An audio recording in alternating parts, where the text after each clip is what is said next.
Хүнийг хамгийн их дарамтлж хүсэл мөрөөдлөөс нь холдуулж үйлдэл хийх хүсэл зоригийг нь мохоож идэг. Тэгсэн хэрний хамгийн үл анзаарагдсан аюул бол бусдын бодол байдгийн байна. Бусад хүн намайг юу гэж бодох бол гэсэн бодол таныг хамгийн их хоошин татчихдаг, хамгийн хүнд дарамт байдаг гинэ. Одоо хүн болгон хүссэн бүх зүйлээ хийж чадахгүй штэ. Бид нэр хүссэн зүйлээ хийж чадахгүй, яг өөрөөрөө байх чадахгүй байхад маш олон шалтгаан байдаг. Заримдаа санхүү байхгүй, заримдаа цаг байхгүй, заримдаа туслах хамтрагч байхгүй гэх мэтчлэнгээр маш олон бидний нүдэн дээр ил байдаг шалтгаанууд байдаг. Гэхдээ цаана нь эдгээр нүдэнд харагдаж байгаа энэ олон шалтгаануудаас илүүгээр танд нөлөөлж таныг дарамтлж байдаг зүйл бол бусад хүнд би юу гэж харагдах бол, бусад хүмүүс намайг юу гэж дүгнэх бол гэсэн айдас л таны хөлийг тусч идэг ганц зүйл байдаг гинэ. Тэгээд хизээч оройтхгүй номын 2 дугаар бүлгийн гарчиг нь бусдын бодлоос ангижирсан өдрөл чи өөрийгөө олно гэсэн гарчигтай. Тэгээд 2 дугаар бүлэг дээр нь бусад хүний бодлоос ангижирч яг жинхэнэ өөрийнхөө бүр язгуур мөн чанар тэр дотоод өгөгдлийнхөө дагуу зоригтойгоор амьдрах 5 аргын талаар бичсэн байна. Тэгээд энэ 5 арга сэтгэл зүйн судалгаанууд дээр үндэслээд маш гоё богинохон тайлбарлчихсан хэрнээ ардаас нь жижигхэн сургамжит өгүүлгээр тайлбарлсан. Энэ сургамжит өгүүлгийг уншихаар бүр нэрээ яг тийм биш дээ гэж бүр ингэж зүрх рүү орж ойлгохдохоор гоё бичсэн байлээ. Тэгэхээр өнөөдрийн бичлэг дээр ингэж бусдын бодлоос ангижирч яг өөрийнхөө амьдрах 5 аргыг дэлгэрэнгүй ярилцъя. За нэгдүгээр арга нь болохоор бусад хүнийг биш өөрийгөө анзаарч сур гэсэн байна. Бид нар ер нь бол одоо сэтгэл зүйн анхаарлын төвийн нөлөө гэж зүйлэнд автаад идэг гинэ. Энэ анхаарлын төвийн нөлөө гэдэг нь хүн өөрийгөө бусдын нүдэн дээр анхаарлын төвд байна хэмээн хэтрүүлэн төсөөлдөг сэтгэл зүйн хандлага юм а. Бусад хүмүүс бид нарыг анзаардаггүй, хүмүүс толгойн дотор өөрийнхөө талаар бодоод явж идэг. Гэтэ өөрийнхөө талаар бодох гэхээсээ илүүгээр бусад хүн намайг юу гэж бодож байгаа бол гэж бодоод явж байдаг байтал бид нар өөрсдөө энэ хүмүүс намайг ажиглаад байгаа юм шүү, миний талаар яриад байгаа юм шүү, намайг анзаараад байгаа юм шүү, дэлхий бүгдээрээ намайг хараад байгаа юм шүү гэж боддог гинэ. Энэ нь тэгээд анхаарлын төвийн нөлөө юм байна. Энэ нь ганцхан тааж ингэж хэтрүүлэн төсөөлдөг биш. Бусад бүх хүмүүс л өөрийгөө бусад хүмүүс бүгдээрээ л миний талаар яриад энэ да гэж андуурч хэтрүүлэн боддог гинэ. Тэгээд бид нар одоо бусад хүний бодлоос ангижирч яг өөрийнхөө мөн чанарын дагуу амьдрахын тулд хамгийн түрүүнд эхлээд ойлгох ёстой зүйл нь бусад хүмүүс бүгдээрээ таныг анзаараад таны талаар бодоод байгаа юм биш шүү гэдэг үннийг ойлгох ёстой юм л да. Тэгээд энийг бас бүр гоё нэг сонирхолтой туршилтаар баталсан байлээ. Тэр туршилт нь болохоор 2000 онд Корнелл их сургуулийн судлаач явуулсан туршилт юм байлээ. Нэг оролцогчид тийм нэг сонин хит итгээд зурагтаа фотолог өмсүүлээд олон хүнтэй танхимлуу оруулсан юм байна. Тэгээд судлаачид нь болохоор өөрсдөө таамаглахдаа ийм сонин хачин хувцас өмссөн хүмүүсийг энэ олон хүмүүс бүгдээрээ анзаарахгүй. За үсрээл нэг 50% л анзаарна гэж таамагласан юм байна. Тэгсэн чинь яг бодит амьдрал дээр бол тэр сонин итгээд хувцас өмссөн хүмүүсийг тэр танхимд байгаа хүмүүсийн ердөө 25% нь анзаарсан гинэ. Тэгтэл тэр итгээд хувцас өмсөд олон хүний дундуур явж байгаа хүмүүс бол тэр танхимд байгаа бүхэл хүмүүс 100% бүгдээрээ л яг өөрийг нь хараад өөрийнх нь талаар ярьж ин да гэсэн мэдрэмж төрсэн байгаа штэ тий. Тэгтэл яг бодит амьдрал дээр бол тэр хүмүүс ерөөсө анзаарч хараагүй гинэ. Тийм учраас нэгдүгээр арга нь бол бусад хүмүүсийг анзаарч бусад хүн надлав хараад байгаа юм шигтэй. Бусад хүн намайг юу гэж бодож байгаа юм болоо гэж бусад хүнийг анзаархаасаа төрүүлээд өөрийгөө анзаарч би яг хэн бэлээ, би яг юу хүсэж байгаа юм лээ. Би үнэхээр энэ зүйлийг хүсээд байна уу? Эсвэл бусад хүнд сайхан харагдахын тулд, мундаг харагдахын тулд энийг хийгээд ингээд би дүр үзүүлээд яваад байна уу гэсэн өөрийгөө эхлээд анзаарч сурах хэрэгтэй юм байна. Тэгээд бусад хүнийг биш өөрийгөө анзаарах ёстой гэдгийг эвэртэй тулаа гэсэн нэг жижигхэн богинохон өгүүлгээр тайлбарсан байгаа. Тэр туулаа нь болохоор бусад нөгөө амьтдтай илүү их анзаарагдаж өөрийгөө одоо гоё ингэж онцгой гэж мэдрэхийн тулд үхрийн эвэр толгоон дээр зөөчдөг байхгүй. Тэгтэл нөгөө амьтд нь юу тэр зүгээр эвэртэй туулааг анзаарах мантай өөрсдөө л хоол тэжээлээ олж идэж амьдрах гад ерөөсөө тэр туулааг анзаардаг байхгүй. Зарим нэг анзаарсан амьтд нь болохоор эвэртэй туулааг хараад туулааны толгойн өвдөл нэг эвэр зүтсэн байна да гэж бодоол ерөөсөө өөр гүнзгийрүүлж боддгоо.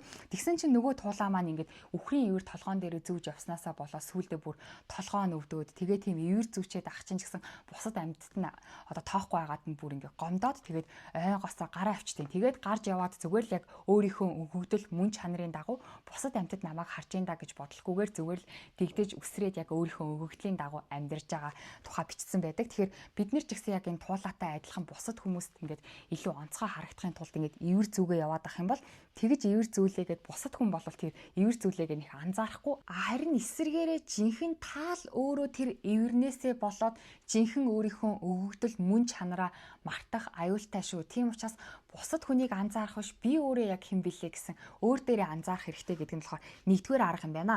За бусад хүний бодлоос ангижирч өөрийнхөө байх хоёр дахь арга нь болохоор бусад хүнд биш өөртөө таалагдах гэсэн байна.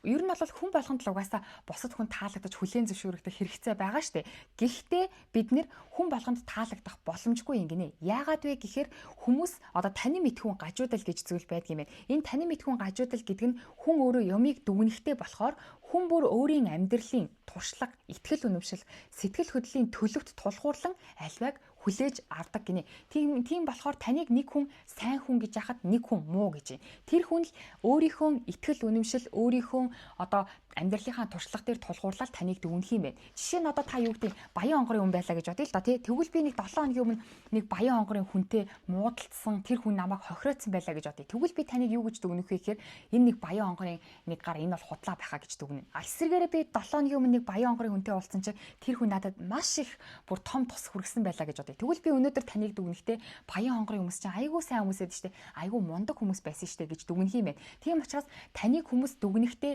сайн гэж хэлж ивэл ерөөсөө одоо тантай холбоотой ч юм уу эсвэл тантай хамааралтай зүйлсүүдтэй холбоотой сайхан дурсамж, сайхан туршлага байгаа учраас л таныг сайн гэж дүгнэж байгаа. Эсвэргээрээ таныг муу гэж дүгнэж ивэл тэр хүн бас өөрийнхөө итгэл үнэмшил дээрээ тулгуурлал таныг муу гэж дүгнэж байгаа юм гинэ. Тэгэхээр та гэж нэг ганц хүн байсан ч гэсэн өөр 10 хүн таныг харах юм бол 10 өөрөөр дүгнэх юм байна. Тэр 10 өөр хүний итгэл үнэмшил, тэр хүмүүсийн амьдралын туршлага нь өөр учраас таныг өөрөөр дүгнэхээс өөр аргагүй гинэ. Тийм байтал бид нэр бүгдээрээ тэр 10 хүнд би арууланд таалагдана гэд хичээчих юм бол өөрөөрөө байх боломжгүй юм байна. Тийм учраас таны мэдхүүн гажуудал бусад хүнч гэлтгүй бид нэр өөрсдөө ч гэсэн бусад хүнийг шүүхдээ яг өөрийнхөө амьдралын туршлага, итгэл үнэмшил дээрээ дүгнээл бас шүүдэг учраас үнэхээр тэр хүн надад сайн хүн шиг харагдчихвал 100% сайн биш, тэр хүн надад муу хүн шиг харагдчихвал 100% муу гэж бас өөрөө ингэж туйлширч болохгүй юм байна. Яагаад гэвэл таны мэдхүүн гажуудал гэдэг бол хүн болгонд байдаг. Хүн болгол өөрийнхөө итгэл үнэмшилээр тулгуурлаж дүгнэдэг гэдгийг ойлгох хэрэгтэй юм байна. Тэгээд энийг ойлгочих юм бол бусад хүнд угаасаа бүх хүнд таалагдах боломжгүй, заримд нь таалагдсан, заримд нь таалагдахгүй гэдгийг бас ингэж хүлээн зөвшөөрөөд бусдын бодлоос ингэж гоё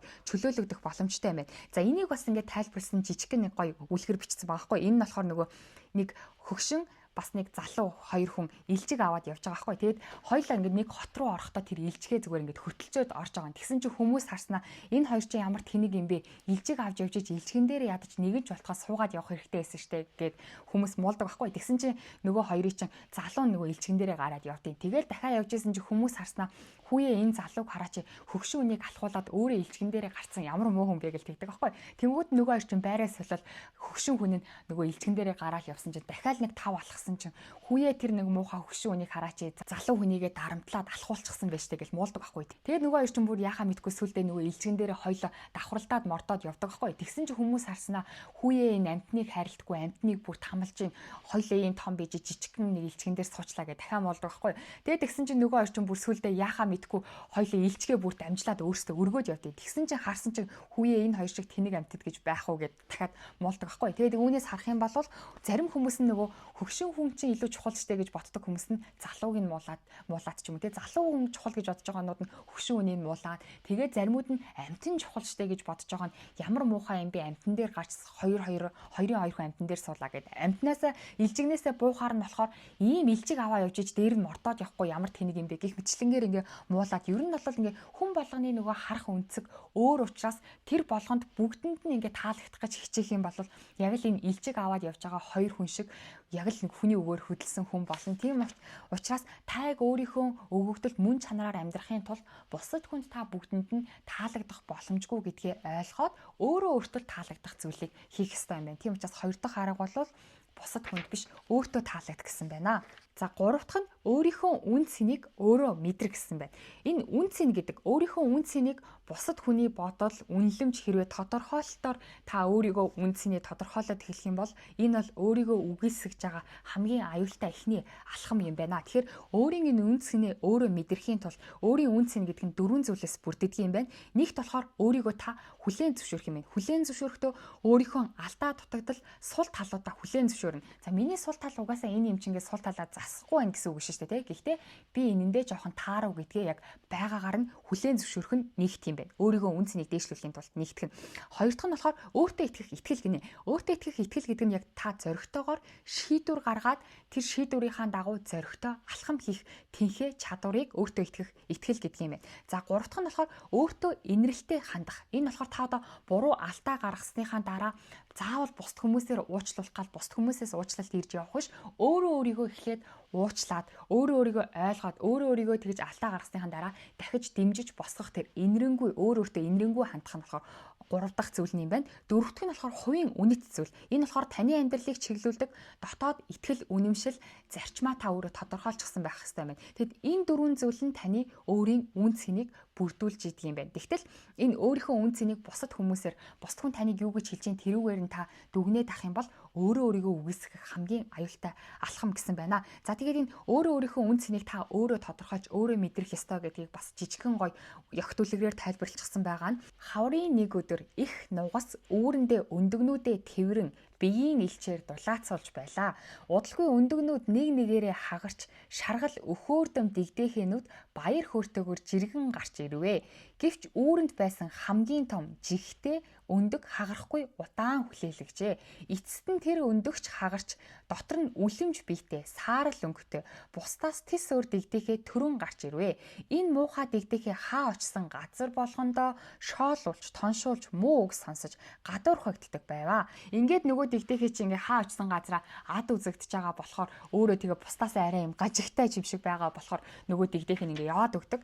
Тэгээ явсныхаа дараа тэгээд нэг өвөл ингээ ганцаараа бүр ингээ даарад ганцаараа өвлждөг байхгүй. Тэгээд тэр дараа өвөл нь басан чинь нэх гой шувуу хунгийн шувуунаар ирдгийн дулаан орноосоо ирээд. Тэгээ амар гой тэр хунгийн шууд нь аюу гой харагдсан чинь би ч гэсэн эднэр шиг нэг гой нисч чаддаг болоосаа гэд дивээд үтсэн чинь өөрөө яг тэднэртэйг адилхан нисч чаддаг байхгүй. Тэгээд нөгөө хунгийнхаа шувуунаар дунд нь очиод буудгийн. Тэгээд дунд нь очиж буусан чинь бүх хунгууд нь өөрлөө ингээ чиглээд ирдэг байхгүй. Тэгээд гисэн чинь за би угаасаа л хаа очсон газараа намайг муухай гэд ад үзчихэд юм чинь баг энэ гой шувуунарт би тоншуулаад өгчий гэж бодоод нүдэн анаад тэр нөгөө хунгууд нь өөрлөө ингээд хөөд ирж байгааг хараад нүдэн анаад хүлээдэг байхгүй.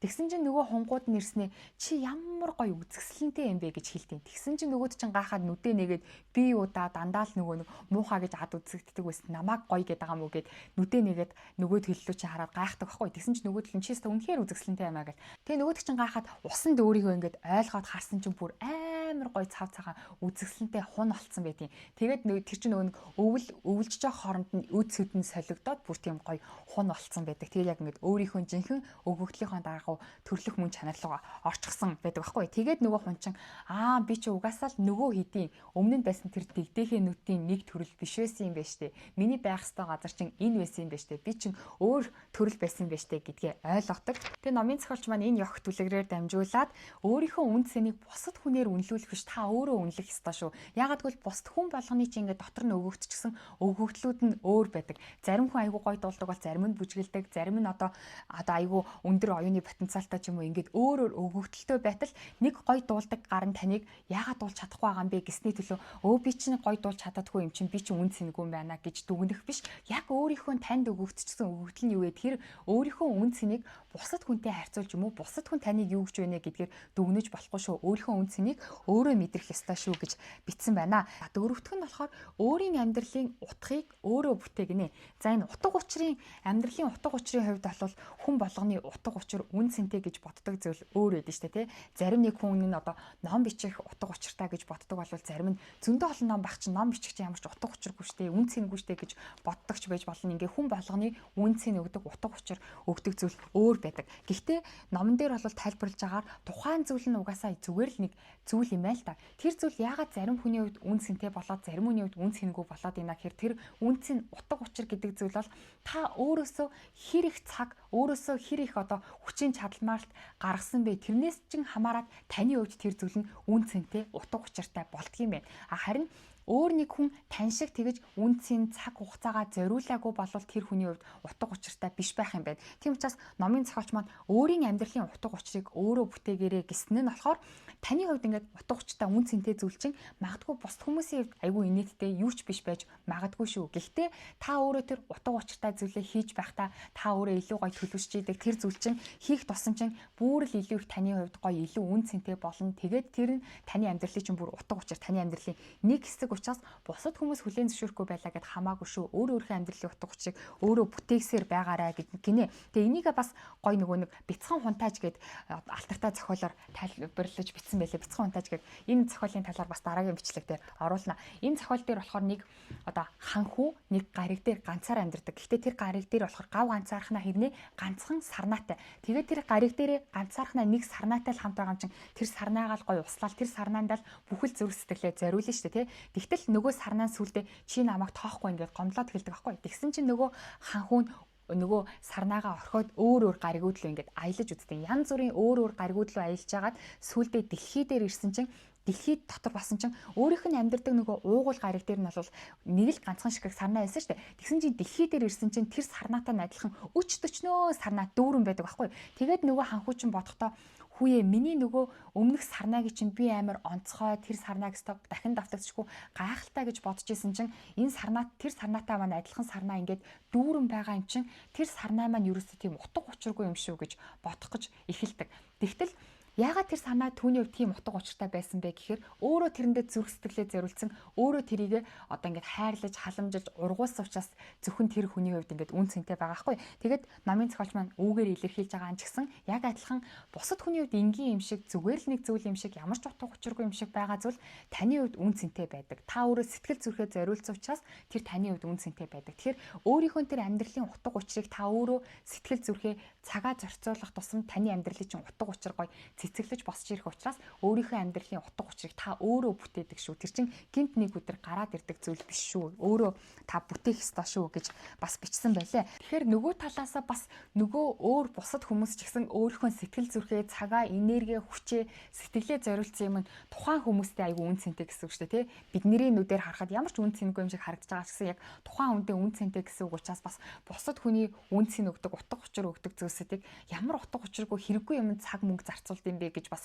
шууд дүгнэж бас болохгүй юм шиг байгаа. Ягаад гэвэл хүн өөрөөс хэрэг сэтгэл зориулна тэр хэмжээгээрээ тухайн хүнд нөгөө үн цэнтэй учраас бас бусдын юмыг бас хамаагүй шүүж болохгүй юм байна гэдгийг бас энийг уншиж байхдаа ойлгосон. За бусдын бодлоос ангижирч өөрийнхөө амьдрах тав дахь хамгийн сүүлчийнхэн арга нь болохоор өөрийн оршихуйг бүрдүүлэх гинэ. Тэгээ өөрийн оршихуйг бүрдүүлэхийн тулд бид нэр заримдаа ганцаардмал тийм философч болох хэрэгцээ бас байгаа юм байна. Ганцаардмал философч гэхээр төсөөлөгч байгаа шүү дээ, тий. Би хаанаас ирвэ амар ганцаараа, тий. Би юуны төлөө амьдарч байна гэж бодно гэсэн үг шүү дээ, тий. Гэхдээ ингэж хэлсэн байна. Зарим үннийг зөвхөн чимээгүйд ганцаарлын дунд л ойлгодог. Бүх юм нам гүн болоход л таны доторх дуу хоолой хүчтэйхэн цуурайтдаг. Амьдралын хит хурдтай хэмнэл дунд бид юу ч мэдрэлгүй гүйсээр хиний дууг сонсож байгаагач анзаархаа болдог. Бусдын үг, шүүмжлэл, сошиал сүлжээний шүүлтүүрүүд дунд өөрийн дотоод орон зай бүдгэрдэг. Харин ганцаардал гэдэг нь энэ бүхнээс төр боловч тасрах, дотоод руугаа эргэн харах эрх чөлөөний цонх юм а. Энэ бол цухтах биш, өөрийгөө санах явц юм. Энэ бол зожигрол биш, харин өөрийн үнэнтэй нүүр тулах зориг юм а. Өөрийнхөөрөө байхын тулд хүн ганцаараа байх чадвартай байх ёстой. Зөвхөн ганцаардал дунд л хүний дотоод дуу хоолой сонсогдож эхэлдэг. Сэтгэл судлалд ийм туршлага буюу яг өөрийгөө арай бусдаас жоохон тусгаарлаад өөрийнхөө дотоод мөн чанарлан өнгөйгөөд би яг хэн билээ гэдгээ бодоод тэрийг ойлгоод дахиад одоо шинжлэгдэх энэ зүйлийг болохоор өөрчлөлт авчирдаг гүн туршлага гэж нэрлэдэг. Ганцаарлын үед хүн гүн эргэцүүлэлд орж зөвхөн тисч гарах биш, шинэ хүн болон дахин төрдөгөө. Тиймээс ганцаардал таныг эмзэг болгох бус, өөрийгөө шинчилж дахин бүтээх эхлэл болдог. Та ганцаардаж байгаа бол энэ бол төгсгөл бишээ. Харин шин зам эхэлж буйн дохио байж мэднэ. Бусдын үзэл бодлоос салсан үедээ л хүн өөртөөгөө уулздаг. Тийм учраас яг өөртөө цаг гаргаж өөрийгөө таних тулд хаяа бүр ингээ ганцаардмал философч болоод өөрийнхөө дотоод руу өнгөх хэрэгтэй. Яагаад гэвэл тэгж жинхнээсээ дотоод руу өнгөж чимээгүй намгүм ганцаардаж гүйвэрч байх хугацаанд та яг өөрийгөө дотроос нь илүү их таньж мэдэж өөрийгөө анзаарах боломж гардаг шүү гэж бичсэн байна. За тэгээ өнөөдрийн бичлэг дээр хизээч оройтхгүй номын 2 дугаар бүлгийн гол агуулгыг товчлон ярьлаа. Бараг нэг сарын өмнө баха энэ номын 1-р бүлгийн талаар ярьжсэн. Тэгээд 1-р бүлгийг нь уншичаад нэлээд бас ингээд амьдралдаа яаж хэрэгжүүлэх вэ гэж тунгаан бодож жоохон хэрэгжүүлэхийг оролцсон. Тэгээд 2 дугаар бүлгийг нь бас уншаад аюу гой жоохон гамнаж уншиж байгаа. Уншаад шууд ингээд ардаас нь явуулгүйгээр аль болохоор хэрэгжүүлээ, жоохон тунгаан бодъё гэж яг нэг жоохон өөртөө шингээе гэж бодож гамнаж уншиж байгаа номнуудын маань нэг байгаа. Тэг өнөөдрийн бичлэг дээр бол 2 дугаар бүлгийг нь ярьлаа. 2 дугаар бүлэг бол таны амьдралыг яг таныг үйлдэл хийж хүсэл зоригоос ч холдуулж тэр зоригийг ч мохоож байгаа зүйл бол гадны тэр нүдэнд харагдаж гарт баригддаг тэр хүчин зүйлүүдээс илүүгээр таны дотор талаас бусад хүмүүс намайг юу гэж бодох бол, бусад хүмүүст би яаж харагдах бол гэсэн бусад хүмүүст хүлээн зөвшөөрөгдөх тэр айдас хэрэгцээ маань яг жинхэнэ таныг хүлээж тусч идэг зүйл шүү гэдгийг бас гоё тайлбарлсан байсан. Тэгээд дээрэс нь энээс тэгвэл гарахын тулд яах ёстой юм бэ гэсэн гоё 5 аргачлалыг бичсэн. За бүр ялангуяа тэр жижигхэн ёх төлөврүүд нь бол бүр толгоолог бүр ёнк гэж ороод нэр би юм шүү гэж бодогдтол гоё ойлгуулсан гоё ном байлаа. Тэгээд магадгүй одоо шинэ жилээр ч юм уу шинээр юм эхэлж байгаа ч юм уу шинээр эхлэл хэрэгтэй байгаа найзтай ч юм уу та энэ номыг бэлгэлэх юм бол бас нэлээд гоё алхам хийх гарын авраханд болох болов гэж бодож байна. Хэрвээ ямар нэгэн гоё ном бэлгэлээ гэж бодож байгаа бол энэ номыг бэлгэлээрэй гэж хувийн зүгээс санал болгож чинь өөр ном бэлгэлсэн ч болно л доо. Зүгээр л миний хувьд бол гоё шинэ эхлэл яг хэрэгтэй ном юм болов уу гэж бодсон үднээс хэллээ. Тэгээд дараагийн бичлэг дээр уулзъя. Баяр таа.